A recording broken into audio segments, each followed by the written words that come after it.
nam giới thì họ thường có đau ngực nhiều hơn, trong khi ở bên nữ giới thì đa phần là thường là khó thở. Phần lớn nguyên nhân mà đột tử do tim khoảng chiếm 2/3. Đột tử do tim là do bệnh mạch vành, tới hơn 350.000 người bị đột tử ngưng tim ở ngoại viện. Có khoảng 20% cái tình huống xuất hiện của đột tử ngoại viện mà tại nhà là lúc bệnh nhân đang nằm ngủ. Thật ra những cái mảng đó nó đã tồn tại, đã xuất hiện manh nha từ lúc mà con người 20 tuổi, 30 tuổi đã xuất hiện rồi. Xin chào các bạn đến với chương trình Gen Health. Mình là Linh, host của chương trình và là founder của Naturic. Khách mời của chương trình hôm nay có một bạn có một cái tên rất là ấn tượng, là bác sĩ Truyện Thiện Tấn Chí Tài. Tốt nghiệp Đại học Khoa học Y học của Đại học Tân Tạo và hiện tại đang nhà nghiên cứu lâm sàng tại Trung tâm Phòng ngừa ngừng tim của Bệnh viện Cedars-Sinai Medical Center Los Angeles. Thế thì mình nói đến đây thì mọi người chắc cũng có nghĩ là sẽ đoán được là cái đề tài hôm nay mình nói là vấn đề gì, đúng không? Nhưng ngoài ra thì Tài còn là biên tập viên học thuật cho các tạp chí khoa học nổi tiếng về y khoa như là PLOS ONE, Frontiers in Neurology hoặc là Diagnostics, và tác giả của hơn 50 bài báo được xuất bản trên các tạp chí có phản biện của các chuyên gia, và cũng là người phản biện cho hơn 20 tạp chí khoa học. Hôm nay là mình sẽ hỏi Tài về một cái đề tài mà mình nghĩ là chắc là mọi người sẽ rất là quan tâm, đấy là đột tử và đột tử ngưng tim. Thì trước khi vào một cái đề tài mà nó rất là đáng sợ như thế này, mình muốn hỏi một chút là Tài có thể giải thích một chút về tên của Tài không Tài? Dạ, xin chào anh Linh, cũng chào Moon và chào các bạn. Thì tên của em là cái sự kết hợp của tên ba mẹ, giống như họ Truyện, họ của ba em.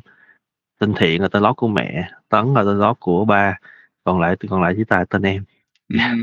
Dạ đơn giản như thôi. Tại lúc anh có ngồi nói chuyện với bạn Mua, bạn biên tập của bên anh có nghĩ là ôi nghe tên Tài như là diễn viên Hồng Kông ấy.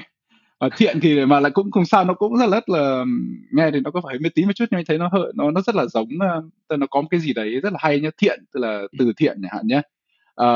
Đấy, Tấn thì là tấn tạo ấy, tức là thay đổi và innovation. Đấy, thế còn Chí thì là tài trí, còn Tài thì là tài năng.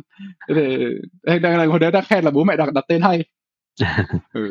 Dạ thì cũng là kỳ vọng của cha mẹ, cũng hy vọng mà sống được đúng phần nào của kỳ vọng đó.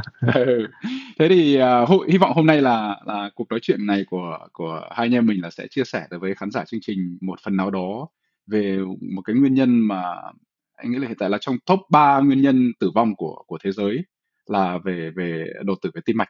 Về bệnh lý đột tử tim mạch nghĩa là như thế nào Tài? Dạ thì bệnh đột tử tim mạch, để nói cho một cách đơn giản thì nó là một cái tình trạng mà ngưng tim ngưng thở.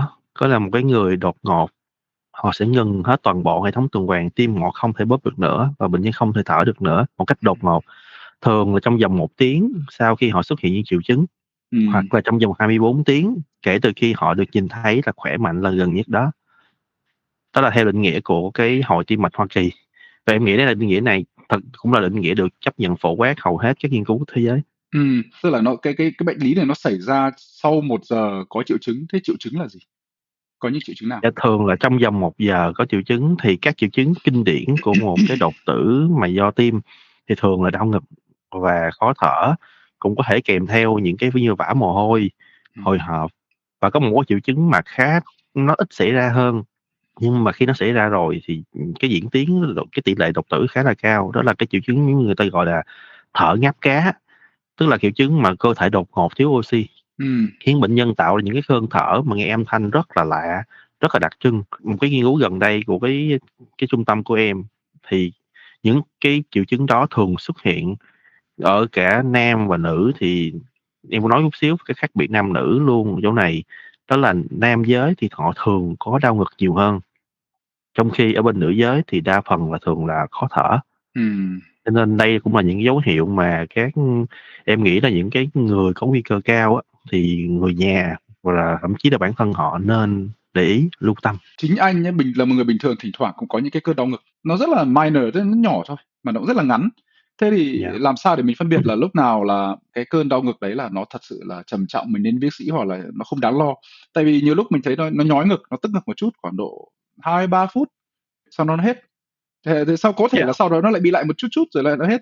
Thế thì nếu như thế lần nào cũng như thế mà chạy đi bác sĩ thì cũng hơi trầm trọng quá không? Dạ, em hoàn toàn đồng ý. Thì theo cái y văn kinh điển á, thì tại cái một trong những cái phần lớn nguyên nhân mà đột tử do tim khoảng chiếm 2/3 đột tử do tim là do bệnh mạch vành. Thì cái triệu chứng của bệnh mạch vành trong y văn người ta có một cái cụm từ kinh điển đó là đau thắt ngực. Em nghĩ cụm từ này bây giờ rất là phổ biến trên mạng. Thì có một định nghĩa của đau thắt ngực và điển hình á, thì nó sẽ có ít nhất là 3 tiêu chí. Số 1 á, là đau thường được khởi phát khi mà bệnh nhân có tình trạng là gắng sức. Có nghĩa là mình đau mà lúc mà mình chạy bộ, lúc mà mình hoạt động, mình làm việc nhà, mình dọn nhà, lau nhà. Nó vẫn có thể xảy ra lúc nghỉ, vẫn có thể, nhưng mà gọi là điển hình thì thường là gắng sức. Và thứ hai là nó giảm khi nghỉ ngơi, có nghĩa là chúng ta ngừng cái việc gắng sức đó, ngừng cái nhu cầu oxy của trái tim thì nó sẽ bớt đau. Và cái điều thứ ba là cái đau thắt ngực này nó không có kiểu đau là đau thường hiếm khi nào đau nhói qua, thường nó sẽ có dài vài phút. Và đau của ngực trái nó có thể có những cái dấu hiệu kinh điển như là lan lên trên cánh tay qua cái vai trái của mình, cái hàm của mình, thậm chí là xuống cái phần cái ngực trái, toàn bộ ngực trái của mình. Đau thắt ngực này á, nó không bao giờ đau một điểm anh. Theo kinh nghiệm của em là rất hiếm khi nào nó đau nhói một điểm. Nếu một bệnh nhân đau nhói thì khả năng cao đau vài giây, khá là hiếm khi nào là đau thắt ngực. Đau thắt ngực là đau một cái vùng rộng, nó có một cái hình vẽ đó là như con voi nó đè lên ngực vậy đó. Đau cảm giác có nặng, nó đè lên. Đó là những cái đặc điểm gọi là kinh điển. Đương nhiên em nói tất cả trường hợp đều có không kinh điển là trường hợp bất thường cả, nhưng mà cái em nói là cái phần trăm xảy ra cao nhất. Thì đột tử tim mạch thì mình có chia được ra là đột tử nội viện và đột tử ngoại viện, thì Tài có thể giải thích thêm một chút về phần đó không? Dạ, thì đột tử do tim nó có, như anh nói, nó có hai dạng. Cơ bản là dạng là trong bệnh viện, xuất hiện trong bệnh viện, mà đột tử nội viện thì thường xảy ra ở những bệnh nhân. Thì dạng đột tử đó thì tỷ lệ tử vong á, thì nó không cao bằng cái dạng còn lại, là vì ở trong bệnh viện khi mà một bệnh nhân được bác sĩ người ta theo dõi, được các anh chị điều dưỡng người ta monitor theo dõi suốt, thì cái tỷ lệ mà người ta cứu chữa kịp thời rất là cao. Ngược lại, tình trạng mà nguy hiểm nhất như hiện tại là đột tử ngoại viện. Theo thống kê của Hoa Kỳ á, thì nó tới một năm 2022 đó, thì tới hơn 350.000 người bị đột tử ngưng tim ở ngoại viện. Đó, thì ở Hoa Kỳ dân số là khoảng 300 triệu, như vậy tỷ lệ là khoảng một người trên 1.000 người. Em nghĩ tỷ lệ là khá đáng kể. Thì đột tử ngoại viện là nó có thể xuất hiện ở bất kỳ lúc nào, ngay tại nhà, tại phòng bếp, tại phòng ăn, tại nhà tắm, thậm chí trên giường ngủ. Có khoảng 20% cái tình huống xuất hiện của đột tử ngoại viện mà tại nhà là lúc bệnh nhân đang nằm ngủ. Và nó có thể xảy ra ở nơi công cộng, ở bất kỳ nơi nào. Cho nên là em nghĩ là cái này là một vấn đề mà người dân Việt Nam mình, các bạn trẻ, đặc biệt là các bạn trẻ phải thật sự là lưu ý, lưu tâm để mình có thể giúp đỡ cải thiện cái phần nào đó, có những cái phản xạ thích hợp. Cái lý do gì nó dẫn đến đột tử? Vậy thì đột tử nó có chia làm hai nhóm nguyên nhân lớn, là một người ta gọi là nguyên nhân do tim là chiếm khoảng 50 đến 60%, còn 40% còn lại là nguyên nhân không do tim. Em sẽ nói nhóm nguyên nhân không do tim trước, tại vì nhóm nguyên nhân đó nó rất là nhỏ, nó rất là nhiều, đa dạng, nhưng mà nó ít gặp ở Việt Nam. Tại vì phần lớn các nguyên nhân không do tim ở Hoa Kỳ này hoặc các nước mà phương Tây á, là do cái nghiện thuốc. Bệnh nhân họ dùng cái chất kích thích, hoặc là họ có những cái như nó như là ma túy hoặc là cần sa. Đó, thì nguyên nhân ở Mỹ này rất là nhiều. Ở Việt Nam thì em nghĩ mình nên khu trú lại là nguyên nhân do tim chiếm khoảng 60%. Trong những nguyên nhân do tim đó thì bệnh lý mà em nói đề cập nãy là chiếm 2/3, đó là bệnh mạch vành. Còn lại 1/3 còn lại nó có thể gồm rất nhiều nguyên nhân, bệnh cơ tim hoặc là các rối loạn nhịp từ nhỏ, các rối loạn mà gọi là bẩm sinh, những cái kinh dẫn điện ở trong tim, hoặc là cái cơ tim nó có vấn đề, hoặc bất cứ cái vấn đề, cái bệnh lý nào ở tim đều có thể dẫn đến đột tử. Nó có con số thống kê là có cái nguyên nhân nào dẫn đến cái căn bệnh này nhiều nhất không hả Tài? Dạ, như em nói, nguyên nhân phổ biến nhất vẫn là do bệnh lý mạch vành, chiếm 2/3 trong nhóm nguyên nhân do tim. Như vậy phải trên cái phổ tổng quát chắc nó phải trên 40%. Thế cái gì gây ra cái bệnh lý mạch vành đấy? Dạ, bệnh lý mạch vành là cái bệnh mà nó gây hẹp cái ống dẫn máu nuôi cái tim của mình. Mình có thể tưởng tượng là cái quả tim mình như cái bằng tay của em như thế này, thì nó sẽ có những cái mạch máu, những cái ống nước nó dẫn máu, nó chạy bò ở trên cái tim. thì có những cái bệnh lý bệnh mạch vành là nó gây hẹp những cái mạch máu đó. Nó có hẹp do rất nhiều yếu tố nguy cơ, rất nhiều nguyên nhân. Đây là một bệnh lý mãn tính kéo dài, và khi cái thành của nó đủ dày, nó đủ tổn thương, đủ canxi hóa, vôi hóa, thì từ đó nó khiến cho cái cung cấp máu oxy của tim mình nó bị giảm đi. Và khi mà cơ thể chúng ta gắng sức, tim cần oxy thì nó sẽ thiếu oxy, từ đó dẫn đến những câu chuyện tiếp theo như nãy giờ mình nói.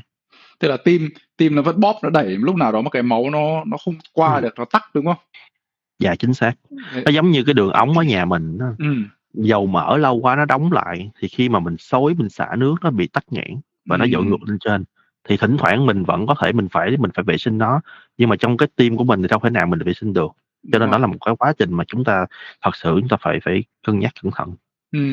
Thế nếu mà anh cố gắng anh liên tưởng một cách nào đấy để cho các bạn dễ hiểu, cũng để bản thân anh nhé. Nếu mà giả sử một cái đường ống của mình nó bị vôi hóa, canxi hóa ấy, thì canxi ở vôi ấy, thì có thể dùng cái chất nào đó để nó trung hòa dần và dần dần nó bóc cái lớp canxi ở vôi trong đường ống ra.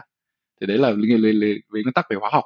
Thế còn y học thì làm sao để mình có thể uống một cái loại thuốc nào đó hay làm cái gì đấy để bóc cái lớp mỡ ở mạch đấy ra không? Cái điều trị chủ yếu của bệnh mạch vành vẫn nên là dự phòng. Có nghĩa là mạch máu chúng ta nên hạn chế cái quá trình vôi hóa, quá trình tổn thương mạch máu đó bằng rất nhiều thứ mà em nghĩ một tí nó sẽ bàn. Còn một khi nó đã xảy ra rồi, nó đã hẹp rồi, thì chúng ta chỉ có thể có hai phương pháp điều trị, là kiểu là điều trị nội khoa, tức là uống thuốc để cho ngăn ngừa cái diễn tiến, để chúng ta dự phòng, nó cải thiện tử vong. Và cái điều thứ hai là can thiệp. Can thiệp thì có rất nhiều kỹ thuật, vô vàn kỹ thuật để can thiệp, nhưng em có thể khẳng định một chuyện là không có một cái kỹ thuật nào có thể đảo ngược là toàn bộ quá trình nãy giờ mình nói. Và những gì mà nó đã xảy ra rồi trong cơ thể chúng ta là nó sẽ tồn tại như vậy. Hết cái tiến bộ của y học hiện tại chưa cái nào để đảo ngược toàn bộ quá trình đó. Ví dụ nó hẹp nhiều quá, chúng ta có thể đặt một cái stent, có nghĩa là chúng ta đặt một cái khung bằng sắt, bên trong đó để nó không hẹp nữa. Hoặc chúng ta có thể chèn một cái dây dây vô, ta bơm bong bóng ra để khiến cho cái lòng của nó, thay vì nó bên dưới này, nó sẽ phình ra như vậy. Từ đó cái thành dù nó tổn thương nhưng mà máu vẫn qua được. Hoặc chúng ta có thể dùng một cái mũi khoan. Cái này em biết là ở một cái bệnh viện ở Việt Nam có những chuyên gia rất giỏi vấn đề này. Họ dùng một cái mũi khoan nhỏ đầu bằng kim cương. Họ sẽ khoan lũng hết những cái mảng xơ vữa đó, họ khoan tới lũng hết mảng xơ vữa đó. Nhưng mà tất cả những kỹ thuật này á là nó đều có gọi là xâm lấn, có nghĩa là nó luôn luôn mang kèm theo cái nguy cơ mà gây ra bởi chính những thủ thuật. Mặc dù cái kỹ thuật của bác sĩ là hoàn hảo đi nữa, thì tỷ lệ mà biến chứng nhẹ ở trên một cái can thiệp mạch vành vẫn khoảng 1% tới 1/1000. Nên em nghĩ là cái điều trị quan trọng nhất vẫn là như anh nói, là phòng bệnh, chứ không phải là cố gắng để chữa khi nó đã xảy ra rồi. Thì mọi người cứ nghĩ là những cái bệnh đột quỵ, đột tử hay là những cái bệnh như kiểu là đái tháo đường hay cái gì đấy là căn bệnh cho người già. Thế nhưng mà như Tài nói đấy thì anh sẽ hiểu là bây giờ các bạn trẻ sống mà giả sử không chú ý đến cái lối sống của mình thì nó sẽ gây đến những cái nguy cơ tiềm ẩn, nó nằm ở trong đó, nó chưa phát ra thôi. Tức là bạn khỏe thì không có nghĩa là các cái nguy cơ nó không có tồn tại, mà là hiện tại là nếu mà bạn không có lối sống không khỏe mạnh thì cái lối sống đấy nó đã gây ra những cái nguy cơ tiềm ẩn, và sau này là bạn sẽ phải trả giá và lãnh hậu quả. Anh nói thì nó hơi ghê gớm một tí nhé, nhưng mà thật sự là cái này là cái tư duy mà cái giới trẻ là không nghĩ đến. Mọi người cứ nghĩ là ôi mình còn trẻ còn khỏe thì mình tha hồ, mình muốn làm gì thì mình làm. Thế nhưng mà các cái căn bệnh của sau này bị, theo như cái niềm tin của anh ấy, là bắt đầu từ bây giờ, chứ không phải là chỉ đến sau này nó chỉ bộc phát ra thôi, chứ nguyên nhân sâu xa của nó là từ lúc này. Thế thì cái đấy là Tài là bác sĩ thì bác sĩ nói có đúng hay là sai? Dạ thì thật ra em hoàn toàn đồng ý với anh. Thì em nghĩ là có một chứng cứ khoa học bây giờ thì nó hoàn toàn khẳng định cái điều anh nói là hoàn toàn đúng. Ví dụ như mình nói về câu chuyện bệnh mạch vành, là câu chuyện về cái ống nước và những cái mảng nó bám lên ống nước đó, thì thật ra những cái mảng đó nó đã tồn tại, đã xuất hiện manh nha từ lúc mà con người 20 tuổi, 30 tuổi đã xuất hiện rồi. Có khi những cái sợi mỡ rất là nhỏ nằm trong mạch máu, thì đến 20, 30 đã xuất hiện những sợi đó. Nếu chúng ta không có những cái biện pháp ngăn ngừa, chúng ta không có không có sống một cái lành mạnh, chúng ta cứ buông thả, thì những cái sợi đó nó tích lũy dần, thì đến một ngày nào đó nó sẽ thành những cái mảng lớn hơn và nó gây hẹp mạch máu. Như em hoàn toàn đồng ý với anh đó, tức là những cái gì mà chúng ta làm bây giờ nếu chúng ta buông thả, chúng ta đang vay vay mượn cái sức khỏe từ tương lai và chúng ta trả cho cái niềm vui hiện tại. Anh nghĩ là cái này chắc nói đi nói lại mọi người cũng nghe rất là nhiều lần rồi, nhưng vẫn muốn Tài là một bác sĩ nghiên cứu chuyên về vấn đề này, Tài nói cho mọi người biết là những lối sống nào là không lành mạnh. Dạ thì mình vẫn đi về quay về câu chuyện hồi nãy giờ mình đã nói, cái bệnh mạch vành nó chính là cái nguyên nhân phổ biến nhất gây ra đột tử do tim. Thì bệnh mạch vành nó có 4 yếu tố nguy cơ kinh điển, đó là tăng huyết áp, bệnh lý mỡ máu, bệnh đái tháo đường và hút thuốc lá. Hiện nay nó có thêm rất nhiều yếu tố nguy cơ nữa, có thêm hai yếu tố nguy cơ em muốn nhấn mạnh ở đây nữa, đó chính là cái béo phì và lối sống thụ động. Đó, thì đương nhiên nó còn rất nhiều yếu tố nguy cơ nữa, nhưng có 6 yếu tố nguy cơ này em cảm giác là chúng ta nên nhấn vào trong đầu chúng ta, phải ghi đi nó hẳn vào sâu trong cái bộ nhớ chúng ta, để chúng ta thật sự là sống xoay quanh 6 cái này. Đó, có thể thay đổi chế độ ăn, thay đổi cái chế độ hoạt động, thay đổi cái gắng sức, cũng như là thay đổi cái thói quen sống, thói quen làm việc mỗi ngày chúng ta dựa vào xung quanh 6 yếu tố này đi đã, còn những yếu tố khác thì từ từ hãy cải thiện. Như lúc đầu ấy, Tài cũng có nói qua rồi là cái cảnh báo đi giữa nam và nữ là nó khác nhau. Yeah, Thế thì như anh có tóm tắt lại nhé, nam giới thì là thường đau ngực này, cảm giác nặng ngực và yeah, khó chịu vùng ngực trái. Nữ giới thì dễ bỏ qua hơn tại vì biểu hiện nó sẽ nằm về phần lớn là về khó thở, mệt mỏi, đau yeah, bụng và đúng. buồn nôn, đúng không? Thì có cái cách nào mà có thang điểm để đánh giá không ta? Dạ thì đây là một vấn đề gọi là rất là nhức nhối. Thì thang điểm thì có anh, nhưng vấn đề là những thang điểm đó nó rất ít dựa vào triệu chứng. Tại vì như trong y khoa tụi em có một cái câu là một cái triệu chứng á, nó là biểu hiện của hàng trăm bệnh lý khác nhau. Không thể nào mà chúng ta dựa vào một triệu chứng chúng ta có thể biết được cái bệnh lý nào cả. Cho nên á, em nghĩ để gọi là nhận biết thì điều đầu tiên là chúng ta nên hiểu được là chúng ta có nằm trong đối tượng nguy cơ cao hay là nguy cơ thấp. Cái đó là cái điều đầu tiên. Trước khi chúng ta nói về cái chuyện nhận biết, cái cách nào nhận biết cái bệnh bệnh nguy cơ để là đột tử do tim này, thì nhóm nghiên cứu tụi em có phát triển một cái thang điểm để đánh giá những cái nguy cơ. Thì thang điểm đó nó có khoảng 13 chỉ số, trong đó nó có ba cái nhóm thông tin chính. Số 1 là những cái tiền sử bệnh của bệnh nhân, ví dụ như là đái tháo đường, ví dụ như là nhồi máu cơ tim, là bệnh mạch vành đó anh, hoặc là bệnh phổi tắc nghẽn mãn tính, hoặc là ngất, co giật. Và nhóm thứ hai là những cái yếu tố về điện tim, và nhóm thứ ba về siêu âm tim. Như vậy thì chúng em làm thì tụi em rất hy vọng là sẽ đưa được cái thang điểm này vào thực tế lâm sàng. Tại cái thang điểm này đã được kiểm định, đã được phát triển từ một cái nhóm dân số khoảng 1 triệu dân ở một cái bang ở phía Bắc của Hoa Kỳ, bang Oregon. Thì sau đó nó được kiểm định lại một lần nữa ở California, và tụi em mới vừa kiểm định nó thành công ở một cái bang khác là ở miền Đông Hoa Kỳ, ở Boston. Như vậy thì rất hy vọng rằng thang điểm này trong thời gian tới có thể được đưa vào các khuyến cáo, hoặc là có những cái nghiên cứu sâu hơn để thật sự là đưa cái thang điểm này vào cái lâm sàng, để cho các bác sĩ và cũng như là chính người bệnh nhân hoặc người nhà bệnh nhân để nhận biết được rằng mình là trong yếu tố nguy cơ cao. Tại vì trong thang điểm tụi em làm là có 13 yếu tố, điểm cao nhất là khoảng 15-16 điểm, thì chỉ cần tăng 1 điểm thôi, cái yếu tố nguy cơ đã tăng 48%. Và nếu mà nó nằm trong top 25% điểm cao nhất á, là nguy cơ tăng khoảng 8 lần so với những cái người mà ở nhóm thấp nhất. Như vậy là một cái chênh lệch về nguy cơ em cảm giác nó khá là khủng khiếp. Thế thì đến lúc nào đó là những cái bạn mà cái điểm cao như thế chắc phải đeo một cái device nào đó nhất định để observation liên tục, đúng không? 100%. Và do những cái bệnh nhân hoặc là những cái đối tượng mà có điểm cao như vậy thì thật sự là phải cần chú ý. Tại vì cái đau ngực của họ nó sẽ nguy hiểm hơn rất nhiều so với một cái đau ngực của người bình thường. Nó giống như là cái câu là cái cọng rơm đè chết con lạc đà. Những cái người đó họ những giọt nước gần như tràn ly vậy, cái ly gần tràn rồi, họ chỉ cần một chút xíu nữa thôi là họ sẽ tràn ly. Thì với những người như vậy chúng ta họ phải nhận định và thật sự cẩn thận. Anh nghĩ cái công việc của bác sĩ ngoài nghiên cứu và điều trị nha, nhưng mà cái vấn đề tâm lý nói bệnh nhân những cái tin tức như thế như thế nào cũng khó à. Mà giải thích làm sao để cho họ nghe mình chứ họ không không tự ái, họ lại bảo ôi tôi vẫn khỏe vâng, tôi có sao đâu, mặc dù là thang điểm Vậy đó. của bạn thì là ngưỡng nguy cơ rồi. nó cũng là cái nhức nhối mà em nghĩ tất cả thang điểm đều dính hết á. Tức là thang điểm có thể dự báo được cái nguy cơ bao nhiêu so với người bình thường, nhưng cái dở và em cảm giác cái này cũng là cái bất lực của những thang điểm đó, là rất khó khả năng dự báo được là khi nào xảy ra. Những thang điểm mà nổi tiếng nhất bây giờ của bên Hội Tim mạch Hoa Kỳ hoặc là trường môn tim mạch Hoa Kỳ có phát triển là thang điểm mà nguy cơ bệnh mạch xơ vữa 10 năm, là họ dự báo được 10 năm. Nhưng mà 10 năm đó là một cái gì đó mà em cảm giác rất là xa. Đúng rồi. Như khi nói 10 năm sau bạn sẽ bị vậy đi, em nói thật, em bản thân em cũng không quan tâm lắm. Chắc gì đúng. Nhưng mà bởi vì cái đó là cái nhức nhối, cái vấn đề mà tụi em cố gắng giải quyết, mà em cảm giác bây giờ có lẽ là phải dùng tới những cái công nghệ mới như AI này nọ, họa mai thì có thể vượt qua cái khả năng phân tích của con người mới có thể giải quyết những vấn đề như vậy. Mình mở thêm cái đề tài nghe nhẹ bên cạnh đi. Dạ. Tại anh thấy AI là bây giờ rất là hot, mà bên y học bắt đầu dùng AI nhiều rồi. Thì trong cái vấn đề nghiên cứu của Tài thì Tài có làm gì về AI không?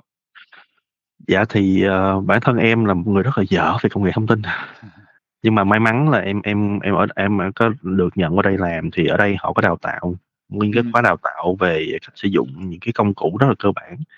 Thì nghiên cứu của em hiện tại có một cái dự án người em sẽ dùng cái gọi là học máy machine learning để cố gắng để phân tích những kiểu hình của bệnh nhân, để làm sao cá thể hóa được thang điểm. Giống như nãy em nói đó, một cái thang điểm không thể nào mà phù hợp tất cả mọi người, một đôi giày không thể nào mỗi người đều mang được hết. Cho nên cái y học mà sắp tới người ta hướng đến là y học cá thể hóa, là hy vọng mỗi người bệnh nhân hoặc là mỗi nhóm bệnh nhân họ có một thang điểm riêng cho họ. Thì để phân tách những cái đặc điểm hàng trăm hàng ngàn đặc điểm để tạo ra những tổ hợp phù hợp, thì như vậy bắt buộc phải dùng tới học máy, mấy công cụ học máy chẳng hạn như là Random Forest, EasyBoost chẳng hạn. Những cái đó thì chỉ có nó mới làm được thôi. Em không nghĩ cái bộ xử lý con người có thể làm được chuyện đó. Như lúc nãy Dạ. mình có nói là đã nói về triệu chứng cảnh báo. Thế bây giờ cái nó xảy ra thì làm như nào? Mà một người, ví dụ làm sao để biết là người ta bị đột tử? Người ta đang đi đường, Dạ. anh nói cái ví dụ như bây giờ anh đang đi đường này, xong thấy có một bạn ấy ngã lăn ra. Đấy, bạn ngã lăn là bạn nằm đấy đã. Thế thì bây giờ thì nếu em giả sử em tại hiện trường, em là bác sĩ thì em sẽ làm như nào? Dạ thì khi một cái người ta đột ngột, người ta collapse, người ta ngã xuống, thì cái chuyện đầu tiên mình vẫn nên là coi cái quan trọng nhất trong cái ngưng tim ngưng thở là coi cái tim còn đập hay không, tức là bắt mạch, kiểm tra mạch của bệnh nhân. Có thể là mạch cổ, mạch quay, tức là ngay chỗ đùi á, như bạn đó, hoặc mạch cổ, hoặc là mạch cánh tay, cái nào cũng được. Nhưng quan trọng phải coi được là cái mạch còn hay không. Và điều thứ nhất, điều thứ hai là coi bệnh nhân còn thở hay không. Vậy thì người đó có thở được hay không? Nếu một người ngưng tim và ngưng thở với là mất mạch và không có thở, thì người đó có thể nói được gọi là gọi là ngưng tim ngưng thở, ngưng tim thôi, chứ chưa phải là đột tử. Đột tử là cái tử vong do cái ngưng tim ngưng thở đó. Rồi. Thì thường là cái tỷ lệ ngay cả Hoa Kỳ đất nước mà em cảm giác là có cái nền y học gọi là tiên tiến, thì tỷ lệ tử vong của những trường hợp ngưng tim ngưng thở ngoại viện vẫn là 80-90%. Có nghĩa là 10 người bị vậy là hầu như là 8 đến 9 người sẽ tử vong. Mà cho dù họ có sống được sau đến khi xuất viện, tụi em gọi là sống đến khi xuất viện á, thì cái tỷ lệ mà họ phải chịu một gánh nặng tàn tật hoặc là gánh nặng tử vong trong thời gian ngắn sắp tới cũng rất là cao. Thì cái lý do mà em như nói 80-90% là anh thấy là cao một cách giật mình nhé. Thì Dạ đúng. anh nghĩ là em muốn hỏi là cái tỷ lệ đấy cao là vì là lúc mà nó xảy ra, ví dụ lúc ngủ ban đêm người ta không biết, hay là nó xảy ra mà người ta không, những người xung quanh không nhận ra và không cấp cứu kịp? Dạ đúng nha, nói rất là nhiều nguyên nhân. Thì hiện tại em sẽ nói một số nguyên nhân gọi là khách quan, chúng ta không kiểm soát được. Ví dụ như là một cái chuyện nó xảy ra ở một cái nơi đồng không mong quạnh, hoặc là đơn giản nhất là xảy ra ở tại nhà hoặc trong phòng ngủ. Như em nói, tụi em đã từng có một cái thống kê là khoảng 30% tới 40% những ca đột tử do tim xảy ra tại nhà. Và trong đó thì có tới 20% trong số đó thì sẽ ra ở trên giường ngủ hoặc ở trong nhà tắm, những nơi mà chúng ta chỉ có một mình thôi. Ở những tình huống đó thì bắt buộc là chúng ta chỉ có thể là chịu thôi. Hầu như rất là khó để chúng ta có thể giải quyết được vấn đề như vậy. Đó, cái điều thứ nhất đó là điều thứ nhất. Điều thứ hai á, là trong đột tử do tim em phải cụ thể chút xíu là nó có hai dạng nhỏ trong đó. Một dạng là cái tim mình nó rung, nó rung rung như thế này, nó không bóp được mà nó rung. Dạng đó tụi em gọi là rung thấp hoặc là nhanh thấp, có nghĩa là cái tim nó rung. Và dạng thứ hai là dạng vô tâm thu, hoặc là mất cái gọi là em gọi là vô có điện nhưng mất mạch, có nghĩa là trong tim mình hoạt động điện nó vẫn chạy nhưng mà nó không có bóp. Một dạng nó có bóp, nhưng bóp rung rung rung vậy thôi, còn một dạng nó không hề bóp luôn, đơ vậy luôn. Thì cái dạng mà nó rung rung và là rung thấp nó chiếm khoảng 40%, 30-40% cái tình huống mà xảy ra hàng xảy thực tế. Thì cái tình trạng mà rung thấp như vậy chúng ta có thể dự phòng được. Có một thiết bị có thể dự phòng được, nó gọi là máy khử rung, được cấy vào trong người. Và còn một cái dạng mà một cái máy khử rung không cấy vào người, đó là máy khử rung ở ngoài, tụi em gọi là EAD đó, là máy khử rung tự động, automatic external defibrillator, cái máy tự động mà anh thấy ở sân bay á, nó có cái hình trái tim, một cái dấu sét á. Đúng rồi. Đó chính là đột tử do tim đó, hoặc là ngưng tim ngưng thở đó.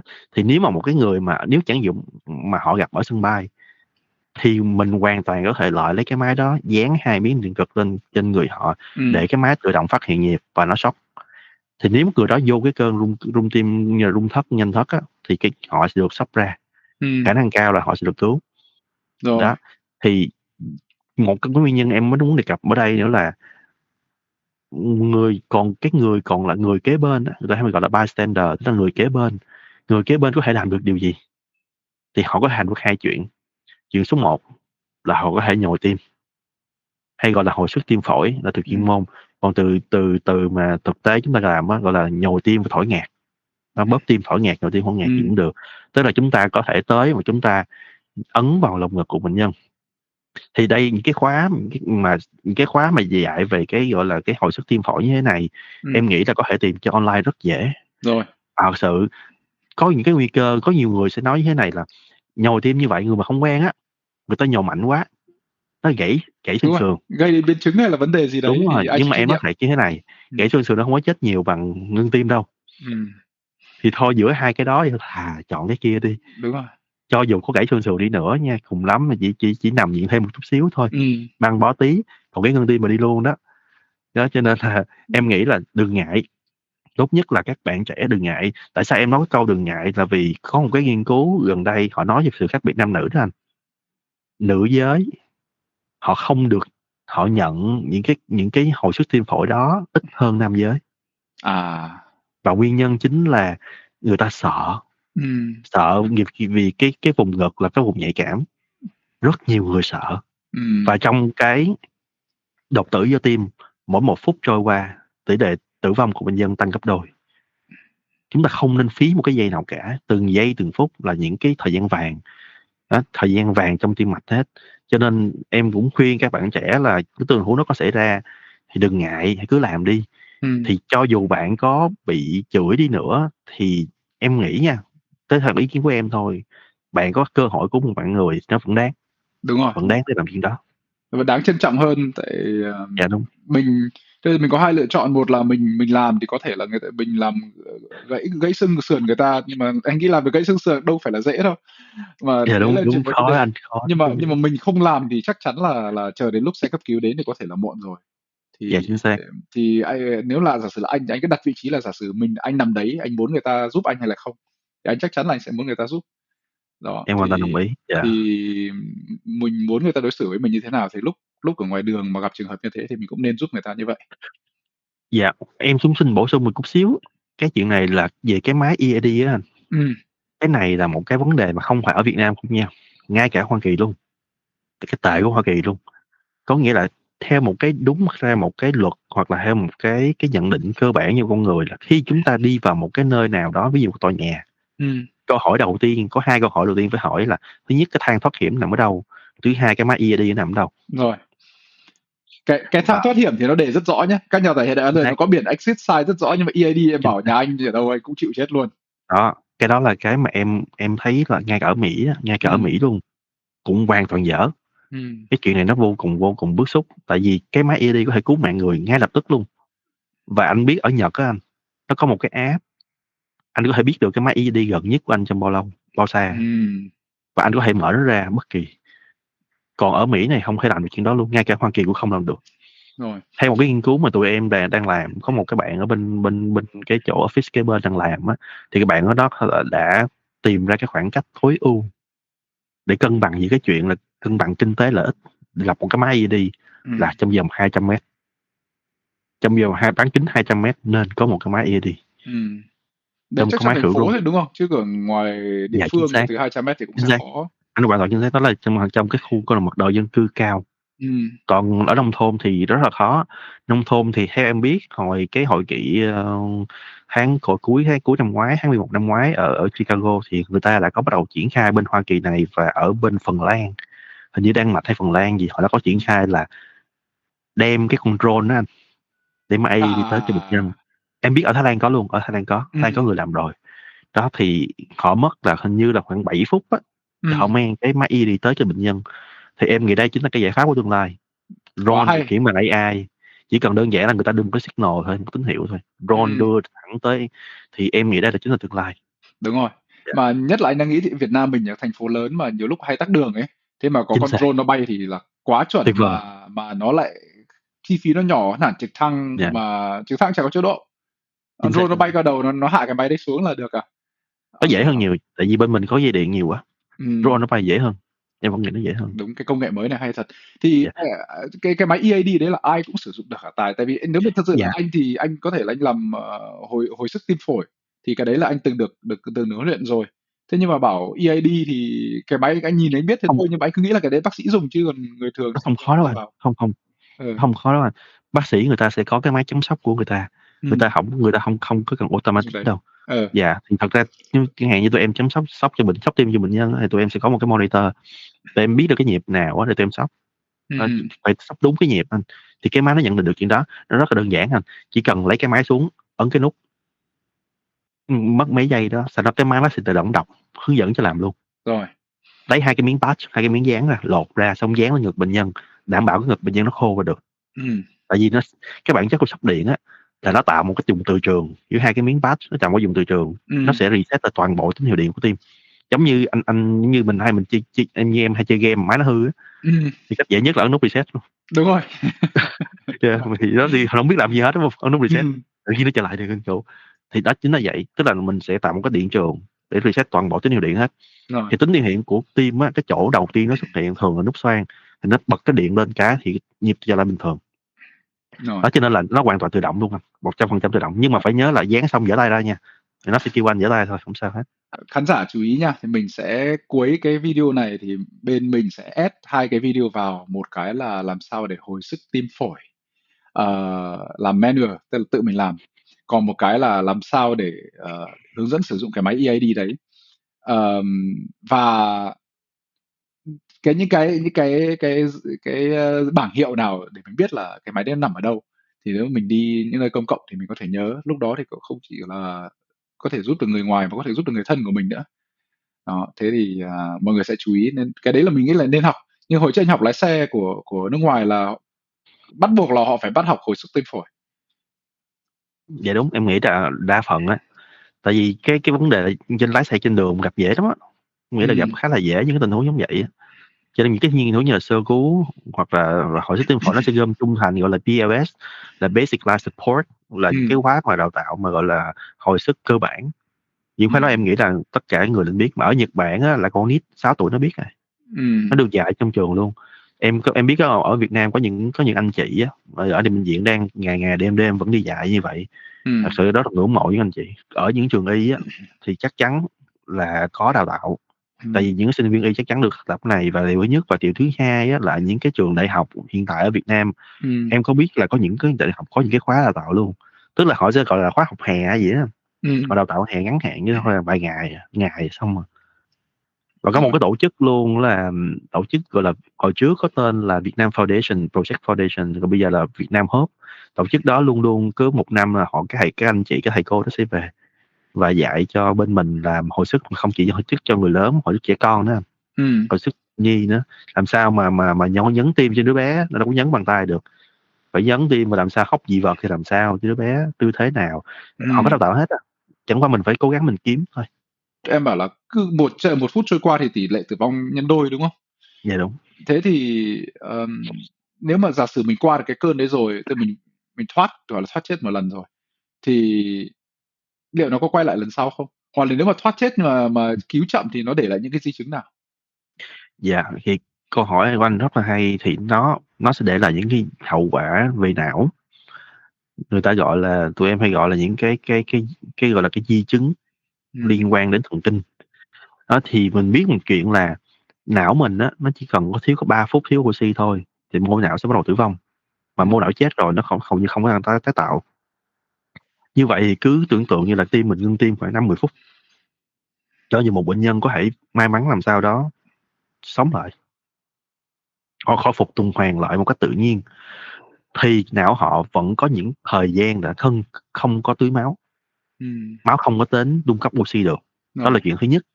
Chuyện thứ hai á, là cho dù cái máu ngay cái lúc mà sau khi được hồi sức á, máu tới nó tưới máu lại á, cho não, thì cái dòng chảy của nó vẫn rất là bất thường. Cũng may mắn hôm nay là tụi em có dự một cái buổi mà thuyết trình của một cái phó giáo sư candidate cho một cái phó giáo sư ở bệnh viện em, thì cái đề tài của cô đó là về chính vấn đề này luôn. Cô đó dùng AI để dự đoán coi bệnh nhân nào á, là sẽ có nguy cơ có những cái gọi là cái di chứng như vậy, để người ta có thể điều trị sớm hơn. Đó thì rõ ràng em có thấy một cái hình về MRI não, rõ ràng cái dòng chảy phía sau khi được tưới máu lại, tức là sau khi bệnh nhân có tim lại đó, thì dòng chảy đó cũng vô cùng bất thường, và nó tạo ra một cái tổn thương, người ta gọi là tổn thương do tá tưới máu. Cho nên là cỡ nào cỡ đi nữa, một khi một bệnh nhân đã có xuất hiện ngưng tim ngưng thở, cho dù họ được cứu sống, họ có tuần hoàn đi nữa, thì tỷ lệ họ sống với di tật, tàn tật rất là cao. Mà đã bị một lần rồi thì rõ ràng là thuộc diện nguy cơ rồi, thì có thể nó sẽ lại bị lại lần nữa. Dạ, thì nó sẽ có nó có tăng nguy cơ, nhưng mà gọi là nguy cơ để gọi ngưng tim khỏi lần 2 á, thì thật sự số liệu hiện tại rất là ít. Em cũng không có dám kết luận một cách chắc chắn là có nguy cơ cao hơn người bình thường, nhưng mà gọi là nguy cơ bao nhiêu thì em cũng không dám kết luận, tại vì một người mà ngưng tim 2 lần là sống sót khá là hiếm. Dạ, khả năng sót hiếm. khá, Đúng rồi. dạ, cái số lượng nó không đủ để chúng ta nói lên một cái ý nghĩa thống kê. Đúng rồi. Anh thì anh nghĩ thì anh so sánh của anh rất là khập khiễng thôi, nhưng mà anh nghĩ là cơ thể mà một khi nó bị tổn thương, nó chấn thương một cái vùng nào đó rồi thì nó sẽ suy yếu. Điển hình là các bạn cầu thủ đá bóng mà bị đứt dây chằng nối lại sau đá là dễ đứt lắm mà. Thế cho nên là tim thì có thể là cơ chế nó khác. Cái này thì anh không phải bác sĩ thì anh nói có thể nó sai, nhưng anh cứ nghĩ một cách bình thường là chỗ nào bị tổn thương thì nó sẽ yếu chỗ đó, mà yếu thì lại dễ tổn thương lại thôi. Anh nói hoàn toàn chính xác anh. Tại vì khi mà tim đã bị thiếu máu rồi, cơ tim nó không có tái tạo ra được anh. Cho nên khi tim nó thiếu máu rồi thì nó tạo một cái vết sẹo, tại cái mô sẹo ở trong tim. Và một cái trái tim hoàn hảo con người á, là nó có 3 lớp cơ dầm ngang về, cơ dọc xuống và cơ chéo. Thì những cái lớp cơ đó bình thường nó rất là mềm mại, nó có thể tạo một cái lực co bóp, giống như là những cái sợi xơ nó xoắn như vậy, nó tống máu đi lên đây, nó xoắn lại. Nhưng mà một chỗ này nó bị xơ rồi thì mô xơ nó không co bóp được, thì cái vùng ở chỗ đó máu không có đi được, nó tạo những cái rối loạn ở tại chỗ đó. Giống như là anh tưởng tượng cái máy bơm của mình vậy đó, có một cái chỗ nào đó nó không có bơm nước đi được thì nó sẽ ứ động cặn bã lại những chất cặn này nọ lại, tạo những cái dòng chảy bất thường, những dòng chảy như vậy thì chắc chắn nó sẽ có ảnh hưởng, và nó không bao giờ, em nghĩ theo em cũng đồng ý là không bao giờ nó trở lại như xưa đâu.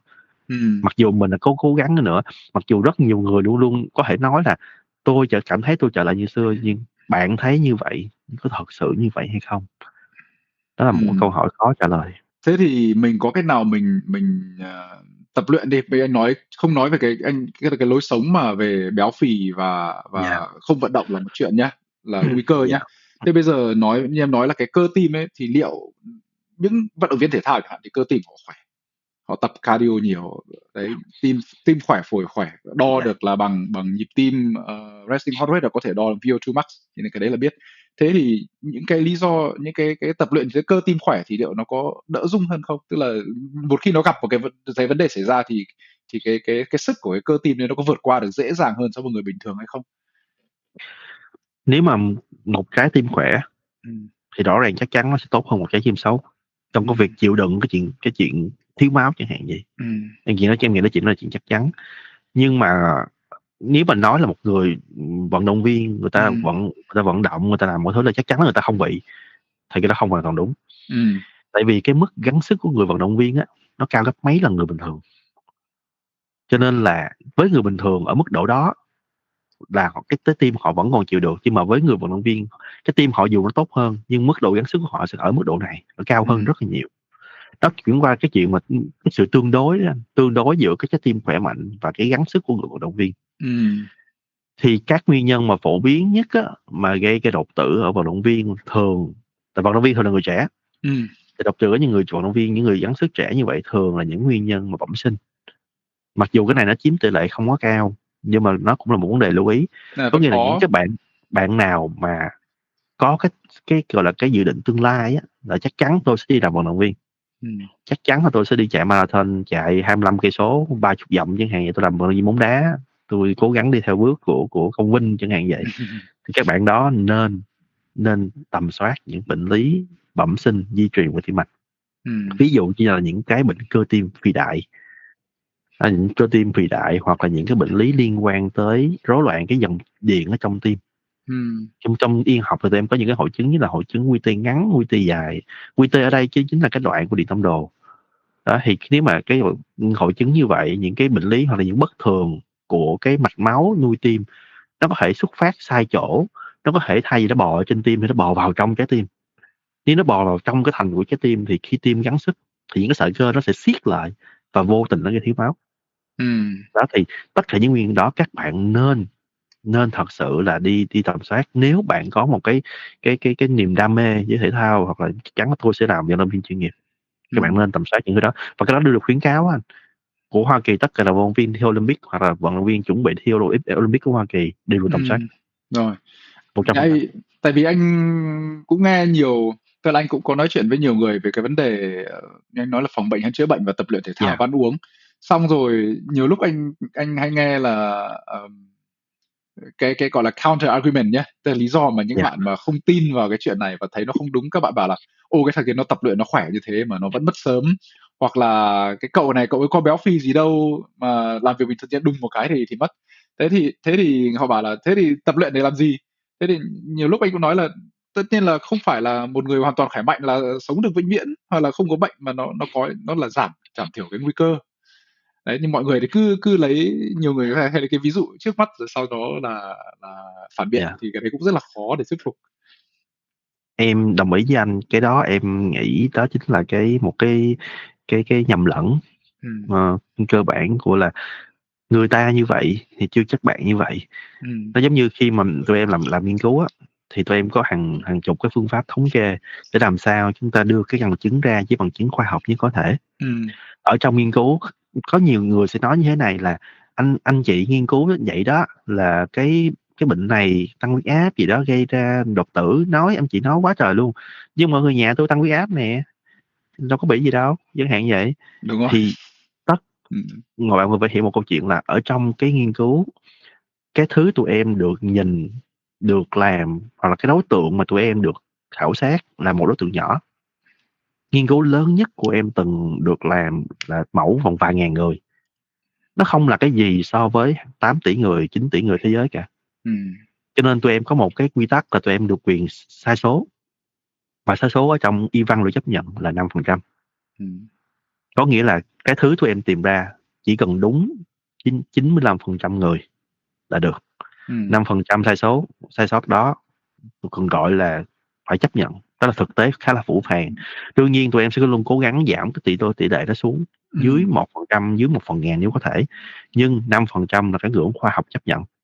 Tất cả y văn đều chấp nhận cái sai số loại 1 là 0,05 là 5%. Tại vì cũng đúng thôi, tại vì nếu mà cái sample size, cái số lượng người cần nghiên cứu mà nó lớn như thế thì cái chi phí nó rất là lớn. Mà thực ra thì cái 95% em thấy là cái xác suất chính xác thì nó rất là cao rồi. Như anh thấy đó, tỷ lệ xuất hiện của đột tử nó không cao. Vậy nếu mà gom được tất cả những người đủ đột tử á, để nói là một câu chuyện nào đó, để nói là tôi không thể nào sai được, thì có thể phải mất hàng trăm năm. Đâu có ai có thời gian và nguồn lực để làm chuyện đó. Đúng rồi. Em chắc chắn luôn là thà chấp nhận 5% sai số để lấy cái bằng chứng đó cải thiện, sẽ có rất nhiều người hơn là chờ đợi một cái thứ gì đó hoàn hảo nhưng rất khó.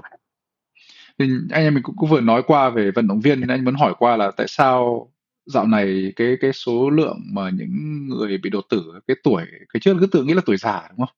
60, 70 họ già, họ yếu, họ bị những cái bệnh như thế, nhưng mà bây giờ cái người trẻ mất về những cái đột tử rất là nhiều.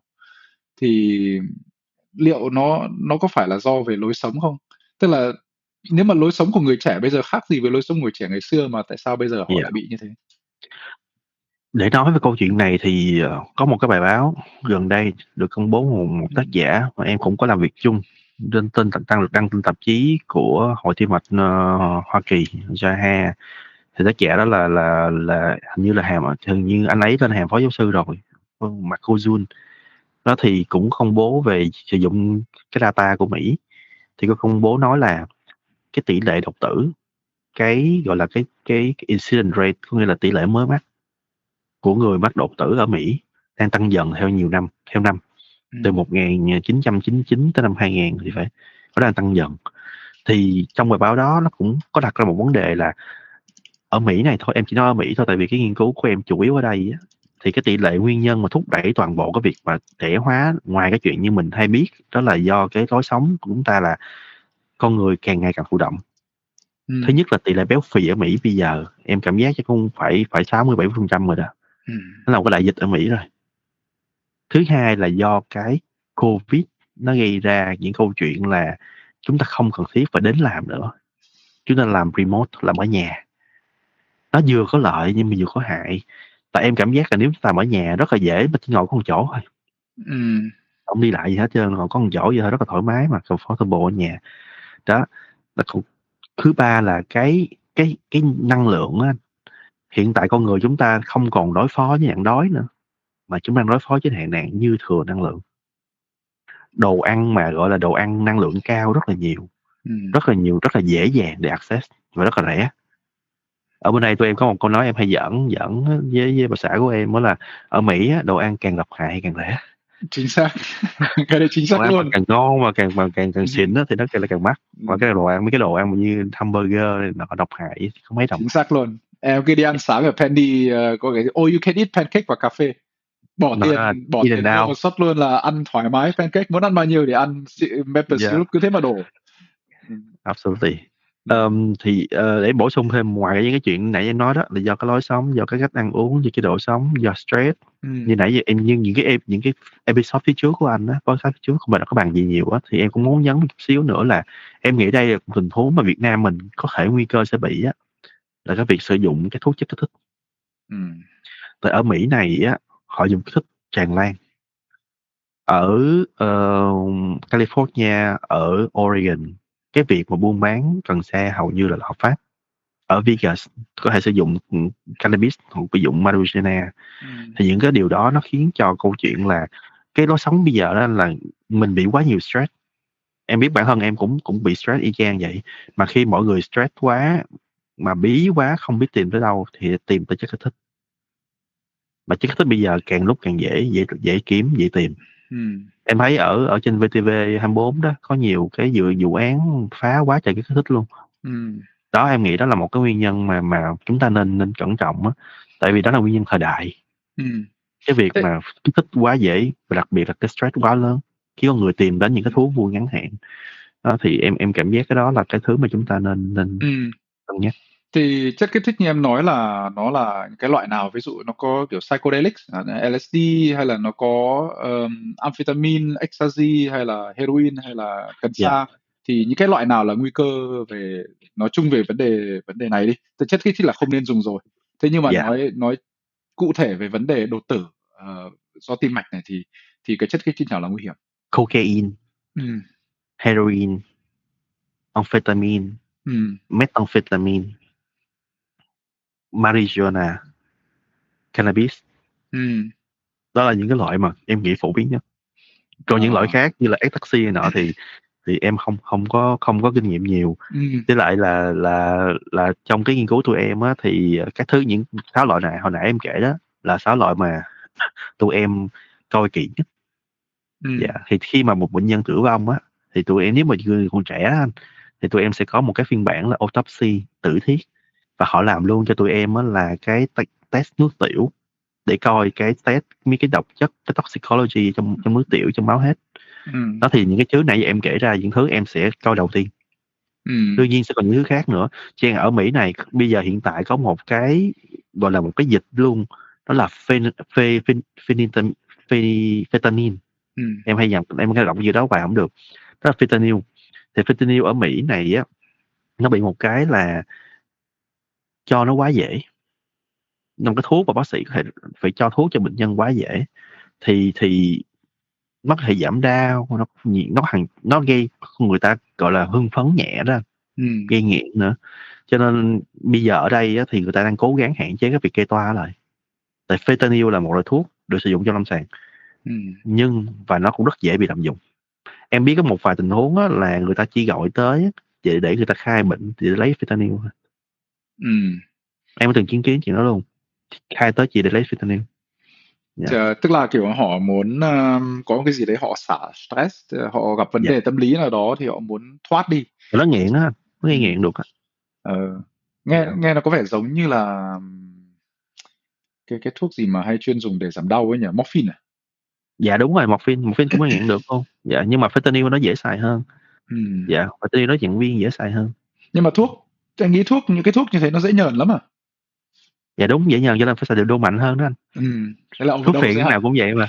Thuốc bản chất của nghiện có nghĩa là nó tăng cái ngưỡng sướng mà, cái ngưỡng thỏa mãn. Thì như vậy cái đô càng lúc phải càng căng lên.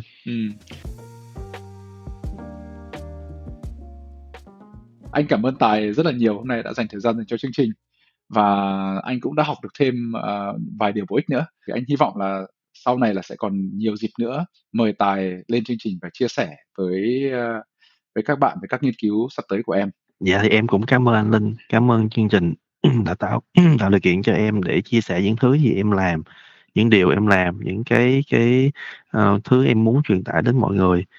Dạ thì y học nó khô khan, nhưng em hy vọng là sau cuộc nói chuyện này mọi người thấy nó bớt khô khan và nó thực tế hơn. Em cũng chúc anh Linh với ekip và chương trình với mọi người lúc nào cũng mạnh khỏe, luôn giữ cho mình một cái sự tỉnh táo, sự ngăn ngừa bệnh, để mình đủ kiến thức, trang bị đủ kiến thức cũng như đủ kỹ năng để không chỉ giúp cho bản thân mình mà còn giúp cho người thân và người xung quanh. Cảm ơn anh. Cảm ơn Tài, và nhất là khán giả chương trình có những câu hỏi gì về tim mạch hoặc là vấn đề đột tử thì hãy để vào comment nhé. Bên mình sẽ cố gắng thu thập những câu hỏi đó và chuyển sang bác sĩ Tài để bác sĩ trả lời và tư vấn cho mọi người. Cảm ơn mọi người. To first start grabbing an AED, you just pull open the door. Oftentimes there will be a loud alarm associated with it.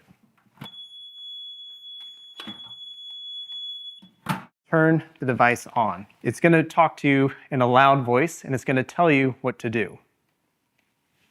Unit OK. Adult pads. Remove pad package. And it will tell you where to place the pads. Take the pads out of the packaging. You'll see displayed where to place each pad. Undo the back of the pad. Attach pads to patient's bare chest. I'm placing this pad in the right upper hand side of the chest with the centerpiece over the breastbone. Then, with that in place, I take the other pad, take the sticky off, and again, following the diagram, this is then going to fold over onto the lower left-hand side of the chest. If the device tells you that a shock needs to occur, have everyone stay clear of the patient, don't touch the patient, and press the shock button on the device. When you press that button, it will deliver a shock. When it is analyzing the rhythm, you would hear something like this. Stay clear of patient. Analyzing. Shock advised.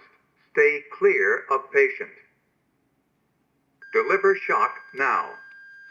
So in this case, then you would press the button to deliver the shock, making sure that no one is touching the patient, and then that way you stay clear of getting shocked yourself.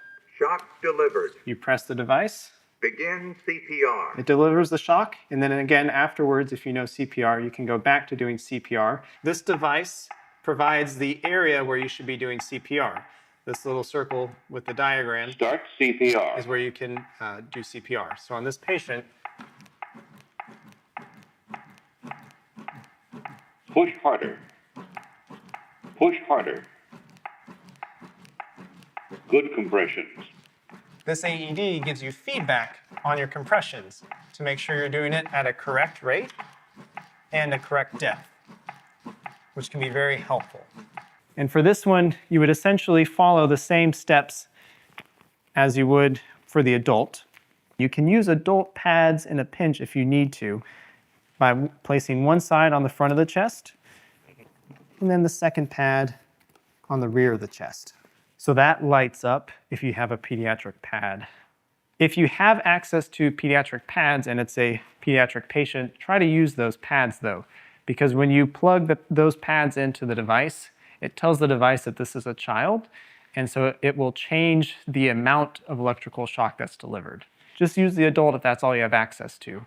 The device will determine an initial rhythm, and if it believes that a shock is needed, then it will tell you to give a shock. If the initial underlying rhythm does not need a shock, then the device will tell you to start CPR. There are a couple different ways to perform CPR in a child. We're going to be doing a 2-finger push into the chest like this. Another method is to grab the child around and use your thumbs. If you know how to perform pediatric CPR, then go ahead and do that. You'll do it for 2 minutes. The AED will tell you when to stop doing CPR and get your hands off the chest so that it can analyze the underlying rhythm. If a shock is advised, the AED will tell you to do it, and you'll deliver the shock by pressing the button as we went over. And then just like with the adults, after you deliver the shock and you know how to do CPR, then go ahead and continue to do CPR for the next 2 minutes.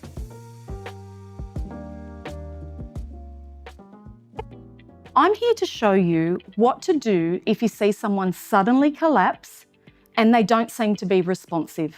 First step, we're going to ensure that there is no danger. Then we're going to check for response from the person. We're going to ask them a few questions, and we might actually even pinch their shoulders to see if they'll respond. Hello, can you hear me? What's your name? Squeeze my hands. This person is not responsive. So the next step is to send for help. At this stage, I would also encourage, as soon as bystander support arrives, for them to locate the nearest defibrillator and get that over to us as soon as possible. Next, we're going to check the person's airway. We're going to tilt their head back, open up their airway, and check if there's anything obstructing. No obstructions, we're going to check if this person is breathing. So we're going to look over the person's chest, and what we're looking for is that normal, gentle rise that our chest does when we're breathing. We're going to listen for any sign of normal breathing, and we can also feel that chest for any sign of breathing. The person is not responsive and they are not breathing, or they're not breathing normally. So we need to start CPR. To locate where we're going to place our hands on the person's chest, we can go to their underarms with our pointer fingers coming to the center of their chest. And then with the heel of our palm, we're going to place the hand down, keeping our arm straight, interlocking our other arm, leaning over the person's chest, and we are going to push.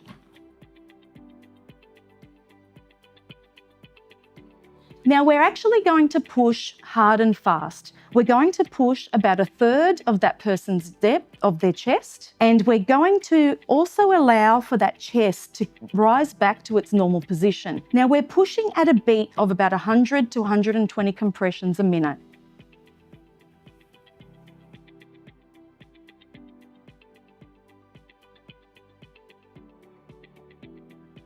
If we're willing and able, we can do rescue breaths. So to do a rescue breath, we're actually going to tilt the person's head back, pinch their nose, open up the airway, and I would put my mouth over the person's mouth, forming a seal, and I would offer 1 breath, 2 breaths, and then I would come back to my chest compressions. Now I'm getting a bit tired, so I'm going to get that bystander support, and I'm going to communicate really clearly for a smooth handover for minimal time off the chest. 1, 2, 3. And I'll take over again. 3, 2, 1.